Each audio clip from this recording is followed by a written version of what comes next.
Estamos de volta com o 3 em 1, um outro assunto também desta segunda-feira. O ex-assessor do presidente Michel Temer, Rodrigo Rocha Loures, virou réu no caso da mala de R$500 mil entregue por Ricardo Saldi, executivo da JBS. Trata-se da mesma denúncia oferecida contra o presidente Temer por crime de corrupção passiva. Como ele não tem mais foro privilegiado, a acusação foi parar na primeira instância. Ao receber a denúncia, o juiz Jaime Travassos Sarinho apontou que os relatos da acusação estão materializados em relatórios policiais, áudios, vídeos, fotos e diversos documentos colhidos na investigação da Polícia Federal e da Procuradoria-Geral da República. Ô Vera, o recebimento da denúncia não significa a condenação, mas o juiz deu aí 10 dias para que a defesa apresente aí os seus argumentos. Enfim, a situação...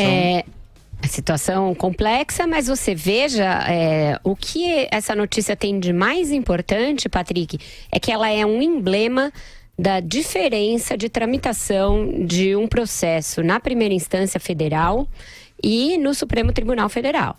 Esse caso é de maio de 2017, ficou lá dormitando, vai, não vai, o Rocha Loures estava atrelado ao Temer lá no Supremo, e aí a Câmara decidiu pelo arquivamento momentâneo da denúncia contra o presidente, ela fica congelada, fica ali numa espécie de câmara de criogenia até ele deixar a presidência, e aí o Fachin decidiu mandar para a primeira instância quem não tem foro, entre eles o Rocha Loures.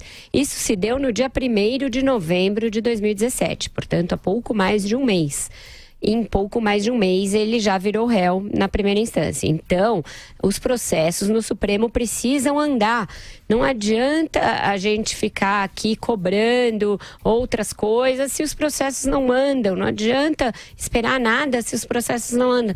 Não adianta o Supremo não julgar os processos e vir com medidas malucas do tipo recolhimento noturno, suspensão do mandato, sem o sujeito ser nem réu. No caso do Aécio Neves, não é réu porque eles não transformam em réu.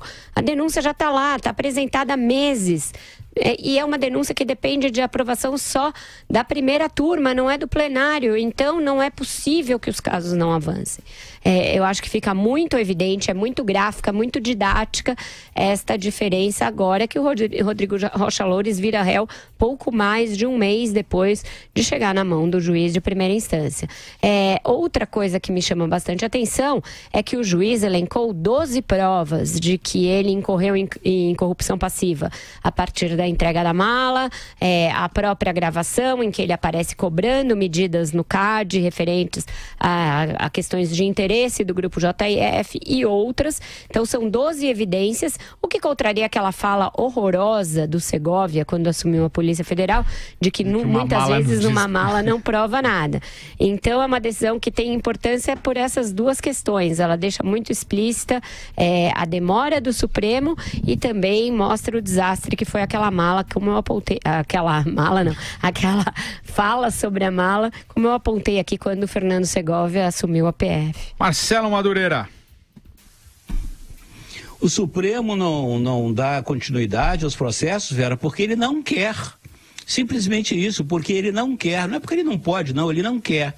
Porque o Supremo como um todo, apesar de eu concordar, né, com o que se fala, nós temos 11 Supremos Tribunais Federais, cada juiz é um Supremo de per si, mas como um todo, o Supremo, o órgão máximo do judiciário, não quer levar adiante essa questão, não tem interesse em levar adiante essa questão, mesmo porque ele está envolvido, né? Se você for fundo, é improvável, impossível achar que em algum momento você não vai ver membros de alto escalão do Poder Judiciário envolvidos até o pescoço, né, com essas questões todas que a gente está examinando do Brasil, desvios de recursos públicos, de corrupção e tudo mais, né? Da mesma forma que você...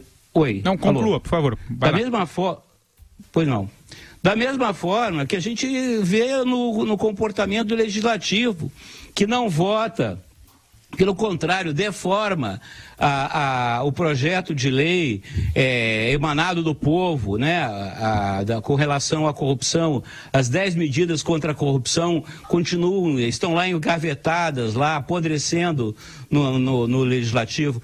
E no Executivo, o núcleo duro do Executivo quase está todo na cadeia, né? Só sobrou o presidente da República e o Moreira Franco e o outro lá, que eu sempre esqueço o nome, engraçado, tem que perguntar isso pro meu psicanalista, por que eu É sério eu mesmo esqueço isso? o nome Não é possível, Eliseu Padilha. Eliseu Padilha. O Eliseu Padilha, o Eliseu, é impressionante, velho. Vou tratar disso na minha próxima sessão de psicanálise. Mas enfim, ele não quer tratar disso. E isso é verdade, é verdade. Eu, como faço análise há mais de 40 anos, eu já explico isso por isso. Agora, só concluindo, outra coisa que você consegue evidenciar desse fenômeno que a Vera muito bem colocou, né, da diferença entre o juízo de primeira instância e os tribunais de última instância, é a idade, né? A idade, a geração. Você pode dizer que tanto os juízes, os procuradores, os policiais federais, às vezes são impetuosos, às vezes exageram, mas é a juventude, é o novo, é o que está surgindo aí, que eu espero que um dia alcance esses elevados postos com outra perspectiva, com uma nova visão, não essa visão antiga aí da Carminha e seus sequazes aí, que no fundo, com as honrosas exceções, representa o velho, aquilo que precisa ser substituído, trocado na sociedade brasileira. O André Azar, você também acha que o Supremo não dá andamento porque não quer nesses casos?